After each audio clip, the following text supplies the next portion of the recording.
Buenos días a todos, ponentes, alumnos, docentes, invitados especiales.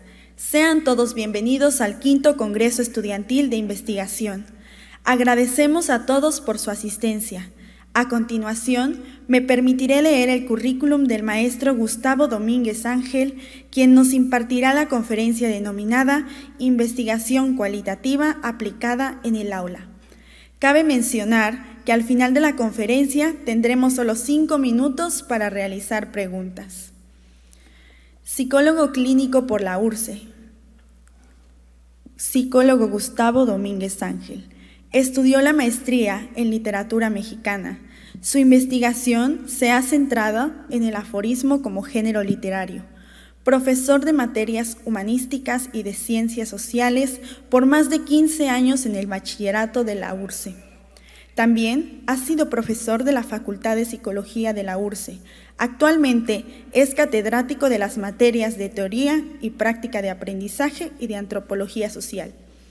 Investigador por cuenta propia de la psicología cultural, tiene como su mayor satisfacción laboral la formación de lectores en cualquier ámbito donde se encuentre. Sin más por el momento, cedo la palabra al maestro Gustavo para que nos imparta su conferencia. Solo le recordamos al maestro que contamos con 40 minutos. Gracias.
Muy buenos días.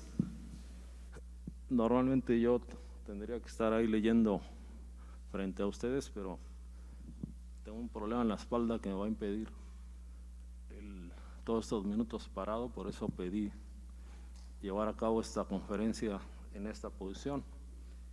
Aquí puedo apoyarme en mis brazos. Una frase inicial es que mis alumnos escriben normalmente ensayos, y cuando yo escribí este documento pensé en esa actividad que hacen siempre para mis clases y me inspiraba justo pensar que podía escribir algo como lo que yo les pido normalmente, ¿no? El título de esta conferencia tiene dos en total, dos títulos. Uno, el que yo puse en mi carpeta, y otro con el que se presenta, Investigación Cualitativa aplicada en el aula. Y en mi computadora el segundo título era Poética del aula. Antiguamente en las escuelas los adultos transmitían la enseñanza. Actualmente la información está disponible para cualquiera que sepa buscarla, y predominan en los alumnos hábitos mentales condicionados y potenciados por el uso de pantallas.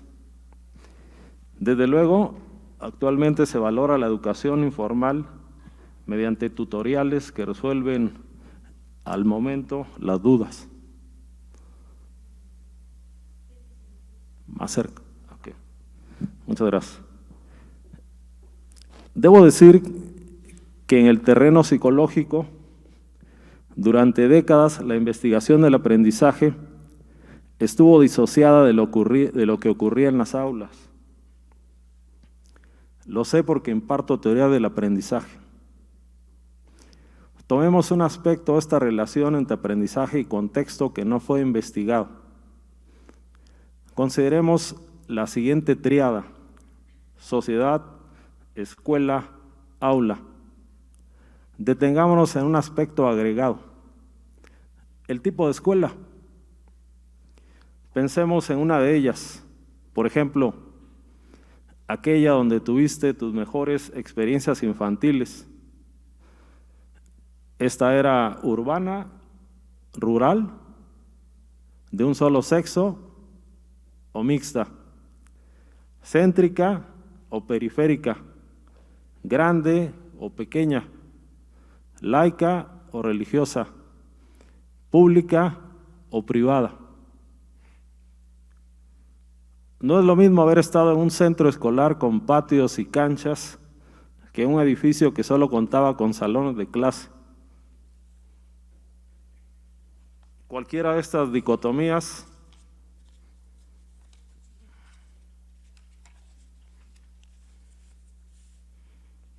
tiene significados concretos que condicionan las acciones, las relaciones y las expectativas de lo que ocurre en ese espacio social que llamamos escuela.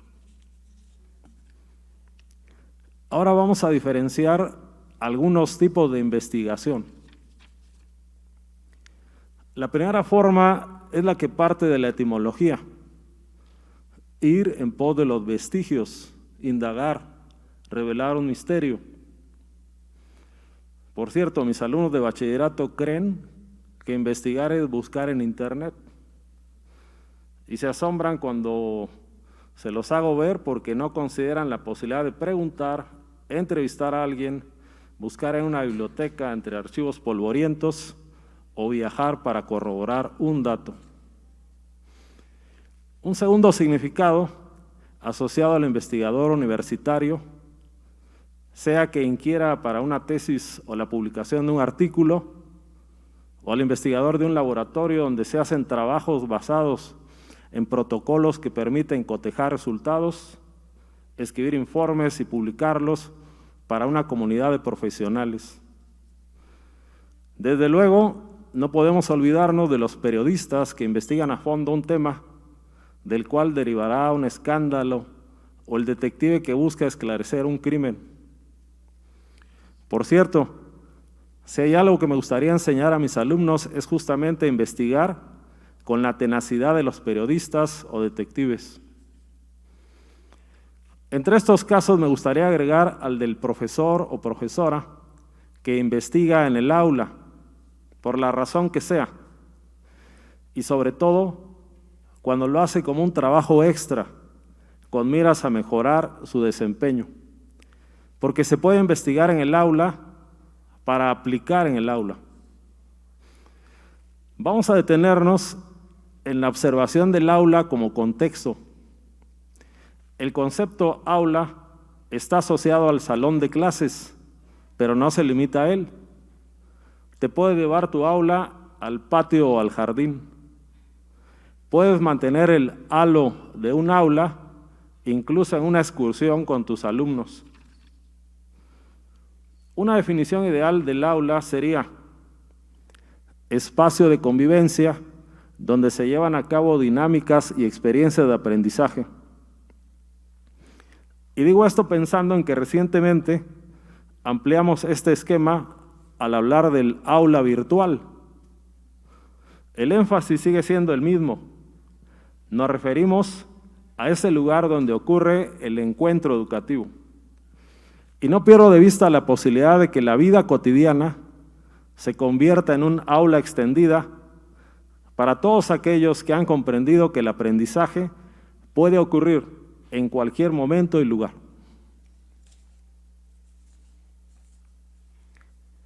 Estoy consciente de esto. Así como hay quien considera su casa como un hogar, otros, en cambio, lo consideran como una prisión. Lo mismo ocurre en este caso. Mientras que para muchos la escuela es un lugar lleno de posibilidades, para otros es un lugar irremediablemente aburrido y lleno de prohibiciones. No podemos negar esta percepción negativa, pero puesto que conocemos el contexto, estamos familiarizados con él y somos parte de lo que ocurre en el aula, no podemos dejarnos llevar por esta visión.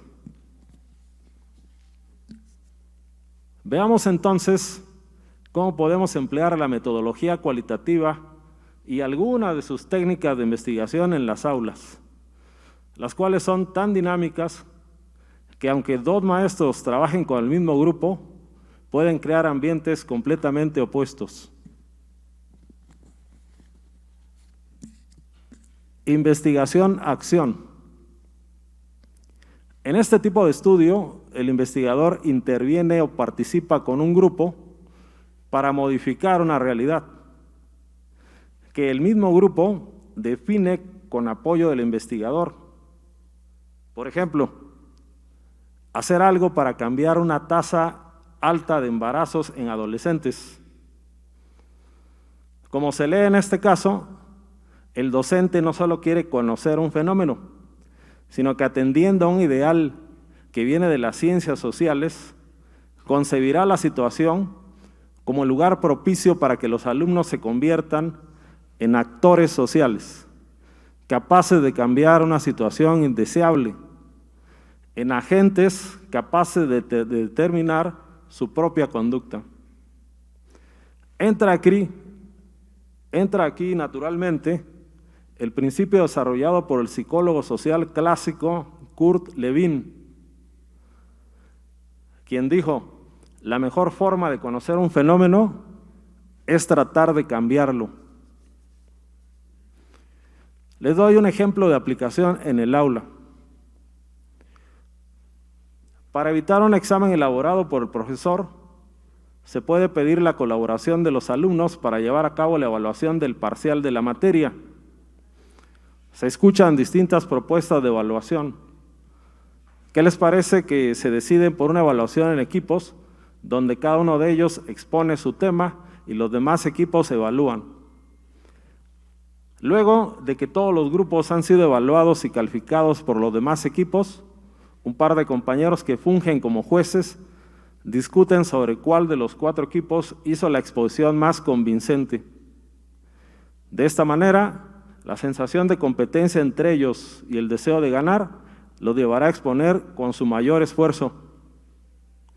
La calificación final se obtiene sumando y promediando la calificación de autoevaluación, la calificación emitida por los demás equipos y la calificación otorgada por los jueces. Cada una de estas calificaciones está acompañada con una descripción donde se explican las razones de la calificación.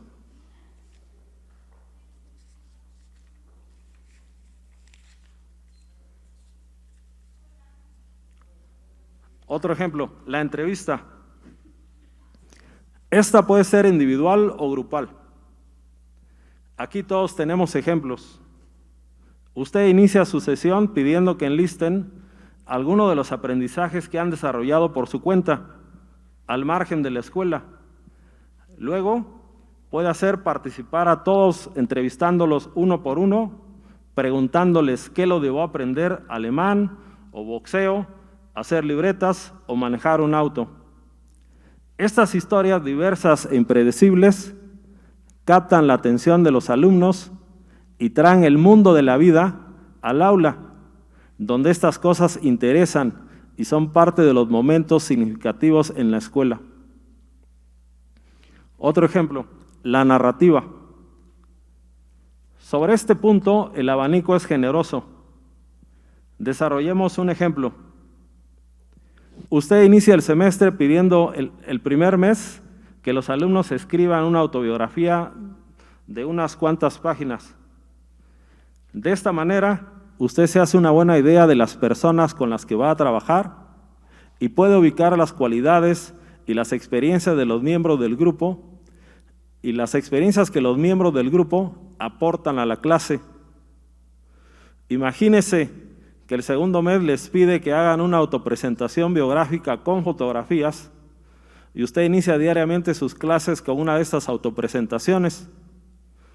De esta manera, los hace participar y logra un ambiente ideal, porque esto ya queda entre ellos.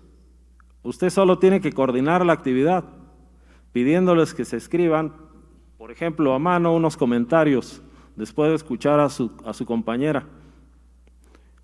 O se envíen mensajes en las plataformas que ellos manejan, de tal forma que cada uno de ellos reciba la retroalimentación inmediata de sus compañeros. Aparte, les da una verdadera oportunidad de exponer ante sus compañeros manejando un tema que sí conocen, su propia vida. Y aquí podemos ir de lo sencillo a lo complejo, porque para el cuarto parcial, como ellos ya están familiarizados con estas exposiciones, ya les puede pedir algo más aventurado, como dar una charla motivacional a sus compañeros. Otro ejemplo de la metodología cualitativa aplicada en el aula, análisis del discurso. En esencia, esta técnica sirve para leer de manera crítica, para establecer en un lenguaje claro qué se nos quiso decir, cuáles son los fundamentos teóricos y establecer la ideología implícita. Se puede ir entrenando a los alumnos para que redacten textos académicos, pero debemos hacerlo de manera escalonada, siempre yendo de lo más fácil a lo más difícil. Inicialmente podemos pedir una página con los criterios que ustedes dispongan. De ahí podemos ir subiendo poco a poco hasta llegar a 3 páginas, ya con una estructura textual. E incluso podemos introducir otro aspecto carísimo a los métodos de aprendizaje constructivistas, el trabajo en equipo. Usted puede ir avanzando hasta el punto de lograr que sus alumnos escriban en parejas y que utilicen la primera persona del plural para referir lo que hicieron juntos. Nosotros abordaremos, nosotros concluimos que. Ahora bien, sus alumnos pueden leer lo que los demás compañeros han escrito y escribirse comentarios basándose en su contenido, o usted como docente puede ir retomando de cada trabajo algunos aspectos novedosos e importantes que constituyen aportaciones al tema y comentarlos y subrayarlos para que sean apreciados por los demás. De esta manera, los temas tratados incluirán la riqueza de los puntos de vista de sus alumnos. Otro ejemplo, sistematizar nuestras experiencias como mediadores. Tomando en cuenta el pulso del grupo, usted puede ir introduciendo actividades que incluyan un grado de exigencia manejable para sus alumnos. Y hay criterios que le pueden indicar si las actividades están bien diseñadas o fueron adecuadas. Por ejemplo, simplemente el porcentaje de alumnos que entregaron sus tareas, eso da una buena idea si esas tareas les gustaron o interesaron. He observado que algunas actividades, aunque a usted le parezcan muy acordes y alcanzables para ellos, no alcanzarán el mismo porcentaje de entrega que aquellas tareas que más les gustaron. Otro ejemplo, de los desarrollados arriba. He observado que muchos estudiantes guardan recuerdos escolares. Por eso es importante fomentar que entre ellos se escriban a mano comentarios cada vez que participan, porque les sirven para conocerse y retroalimentarse. La sistematización viene del hecho de observar los resultados de lo que estamos implementando y si no responden, si no hacen lo que les pedimos, es el momento de cambiar algunas estrategias didácticas en nuestro curso. Otro ejemplo, notas de campo. Esta técnica la tomamos directamente de la antropología, específicamente de su gran aportación metodológica, la etnografía. Cuando el antropólogo o antropóloga va a campo, utilizará, entre otras cosas, sus diarios para llevar un registro de sus experiencias en el lugar, tomando muy en cuenta su propio punto de vista en la investigación que realiza. Ahí descarga libremente todo lo que después no es publicable, pero este registro cotidiano es muy útil con el tiempo para comprender los hechos sociales que se están investigando. Imagínense ahora sus alumnos llevando un diario de campo donde escriben sus experiencias de la materia que llevan con usted. Solo puedo decir que si realmente lo llevan, Ahí tendrán un manantial de recursos para emplearlos en clase. El diario se puede relacionar todavía más con su materia. Lo pueden adaptar incluso a la profesión que gusten. Les doy 3 ejemplos.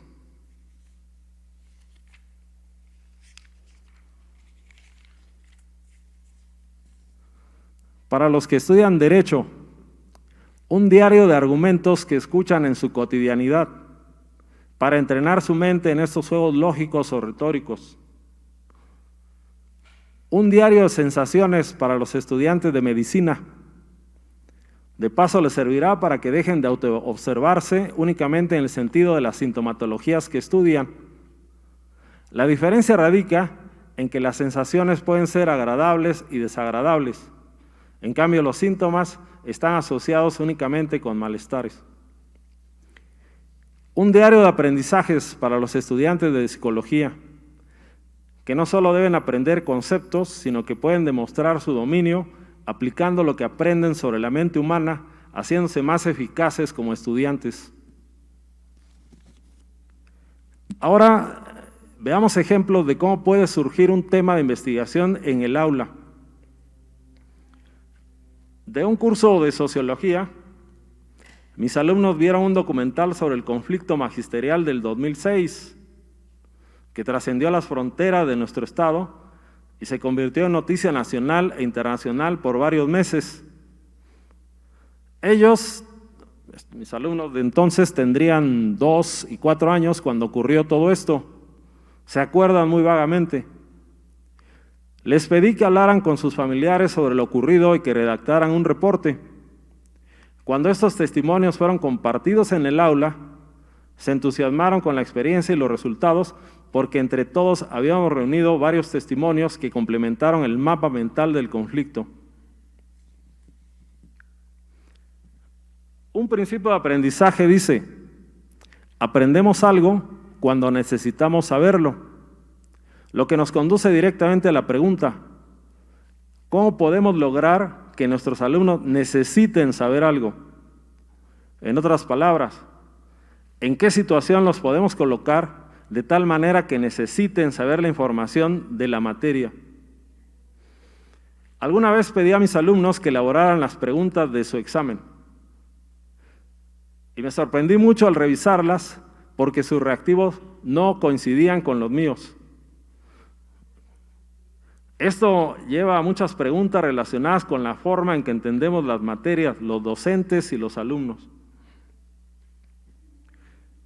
Puesto que las creencias determinan muchas cosas como las actitudes y las decisiones en cada materia, podríamos investigarlas en serio. ¿Qué creencias tienen sobre la escuela, sobre el aprendizaje y sobre los profesores? Preguntar al inicio del semestre qué creencias tienen sobre la materia que vas a impartir sería útil si quieres llevarlos a buen puerto. Otro día, estando en una exposición ante personas de una comunidad, escuchaba a los estudiantes de mi facultad hablando una y otra vez sobre el maltrato del hombre hacia la mujer. Pensé que podía hacer una intervención con ellos para plantearles el tema desde un punto de vista más sistémico. La pregunta que les hice después de las pláticas que dieron para que la discutiéramos, da para una investigación cualitativa. Esta pregunta fue: ¿cómo puede una mujer evitar que la maltraten? Por cierto, mencionaron muchas formas de evitarlo. Seguramente se han preguntado por qué sus alumnos tienen un desempeño tan bajo. ¿Qué influye y qué determina estas circunstancias? ¿Se trata únicamente de un fenómeno individual o hay ahí un fenómeno social? ¿Acaso nuestra propia cultura puede estar afectando el desempeño escolar? Ahora, unas preguntas para los docentes, que por cierto están relacionadas y son parte de un planteamiento inicial para darnos un panorama de las ideas y prejuicios que los profesores comparten con los demás adultos sobre los jóvenes. ¿Cuál es su concepto del ser humano? ¿Cómo concibe el aprendizaje? ¿En qué teoría del aprendizaje basa su enseñanza? ¿Cómo explican el bajo rendimiento? ¿Cómo motivan o castigan a sus alumnos? Una conclusión intercalada sobre estos ejemplos. Si queremos saber si tenemos una enfermedad, nada como los resultados precisos y rápidos. Pero si lo que queremos es comprender a las personas con las que trabajamos, no puedo engañarlos. Eso solo puede llevar tiempo y esfuerzo sostenido. Enlisto, casi para terminar, una serie de temas que podrían investigarse. ¿Cómo aprenden los novatos y cómo aprenden los expertos? ¿Cómo se podría demostrar o comprobar la existencia de la mente? ¿Quién fue la figura de afecto más importante en la vida de una persona? ¿Cómo piden ayuda a los jóvenes cuando se sienten mal emocionalmente?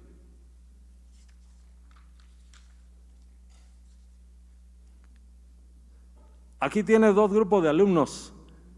A uno les leyeron cuentos cuando eran niños, al otro grupo no les leyeron cuentos en su infancia. ¿Cuál es tu hipótesis? ¿Qué podrías predecir a partir de esta variable?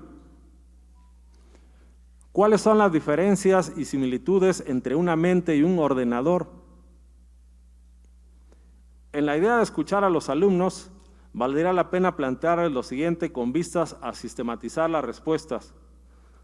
¿Qué dificultades han tenido durante su periodo universitario? O también, ¿cuál ha sido tu mejor y tu peor experiencia en la universidad? Con ello podríamos evitar muchos errores que derivan del hecho de no escuchar a nuestros alumnos. La parte final la desarrollaré a manera de conclusiones siguiendo dos criterios. Una, pensando en los alumnos, y la otra en los docentes. Enlisto inicialmente la que toca a los alumnos, porque cuando estoy con ellos, tengo una pregunta implícita en mente, que formulo aquí de tres maneras, pero apuntan a lo mismo. ¿Qué es lo que deseo lograr con mis alumnos? ¿Qué es lo que quiero que aprendan? ¿Qué me gustaría que supieran hacer? 1. Establecer la diferencia entre un hecho y su interpretación. Para ello, lo primero es verificar palmo a palmo lo que ocurrió, establecerlo lo mejor posible, para después pasar a la etapa de las interpretaciones.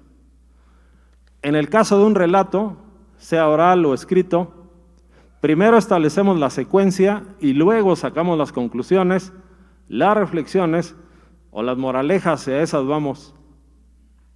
De la misma manera, me gustaría que supieran diferenciar la opinión del conocimiento. Como en este caso, yo les cuento algo de mi experiencia.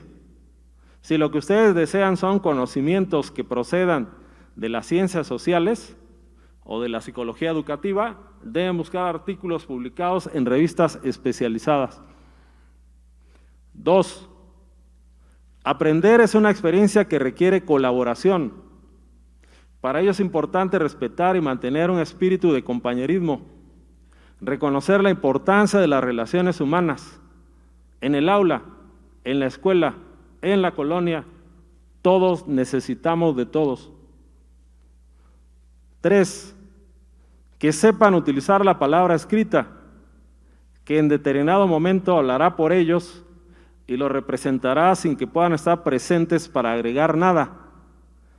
Y también que aprendan a hacer uso del discurso hablado, porque es importante coordinarnos con los demás y aclarar e incluso discutir puntualmente todo lo que tenga que ver con el aprendizaje y el desempeño. 4. Que aprendan a tomar notas. Si en este caso pude abarcar varios puntos, es gracias a ellas. De haber escrito todo esto de una sola sentada, no habría contado con los recuerdos y los datos que están fijados en mis anotaciones y no dependen de los vaivenes de mi memoria.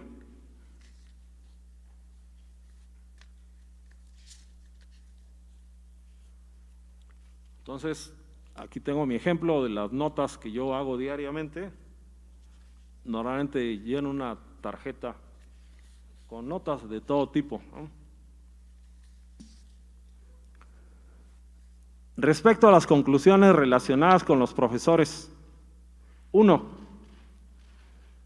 A pesar de que no se nos tome en cuenta, es importante valorar nuestro esfuerzo y experiencia docente. Veamos un caso. Tenemos muchos alumnos que están bien formados y son responsables. Ellos trabajarán con nosotros o con el maestro que les toque. Ahí no tenemos ningún mérito.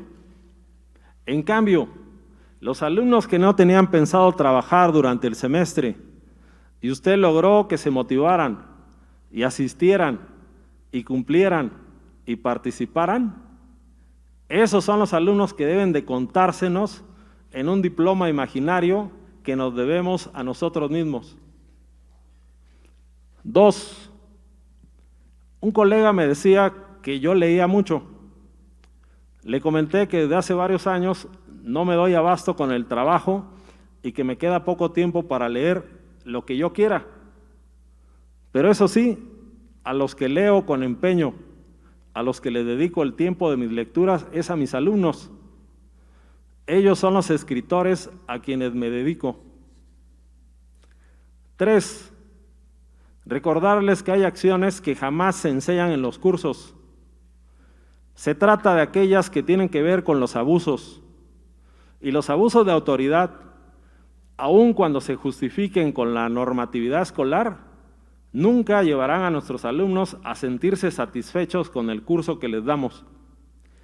De la misma manera, si aplican al 100% lo que les dicen en los cursos de actualización docente, los correrán de su trabajo, porque la escuela, no hay que olvidarlo, es una institución conservadora y los cambios solo son aceptados cuando son graduales y están consensuados, así que hay que ir con tiento.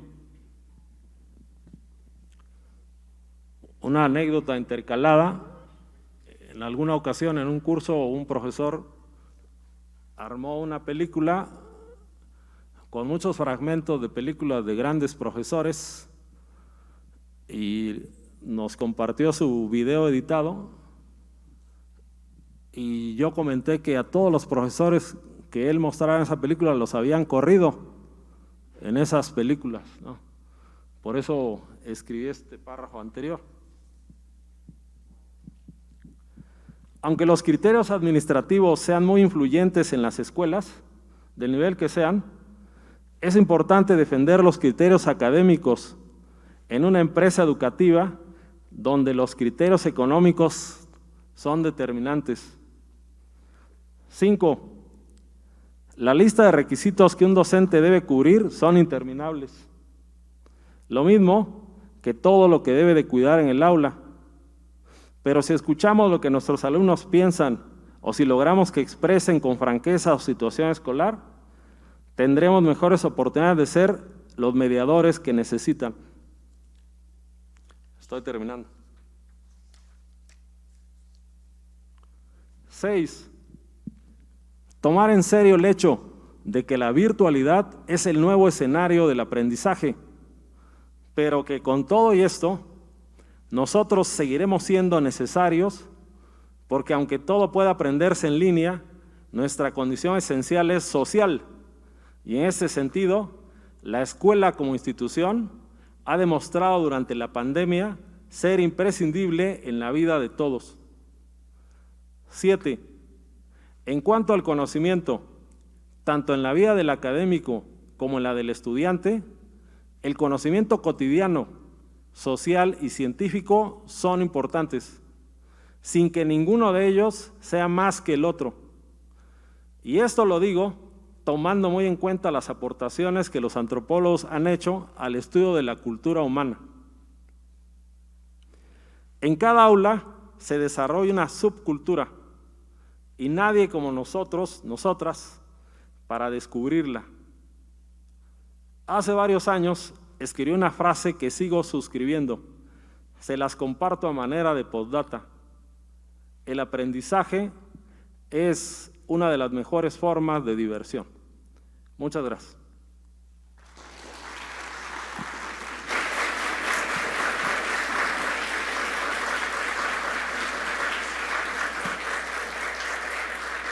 Agradecemos la presentación del maestro Gustavo. Damos paso a las preguntas. Por favor, quien desee preguntar, favor de levantar la mano y realizar su pregunta.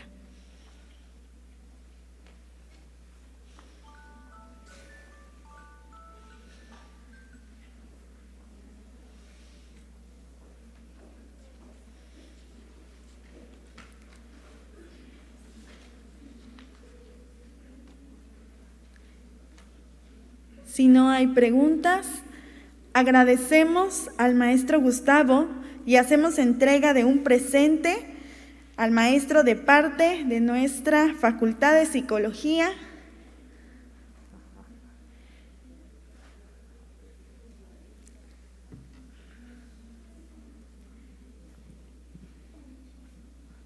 Bueno, antes de dejar la sala, les agradezco mucho su presencia.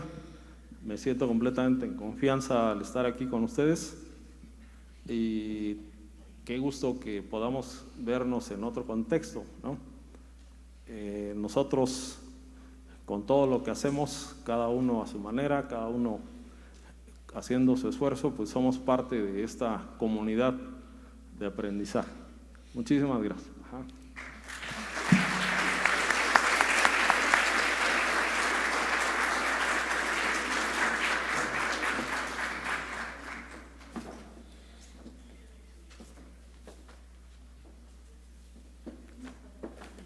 Sí, buenos días a todos. Queremos agradecer especialmente al maestro Gustavo Domínguez Ángel, que ha colaborado con nosotros en la facultad para presentar su ponencia de hoy en relación con el tema de investigación cualitativa. Muchas gracias a todos también por su asistencia y por su atención. Gracias, maestro.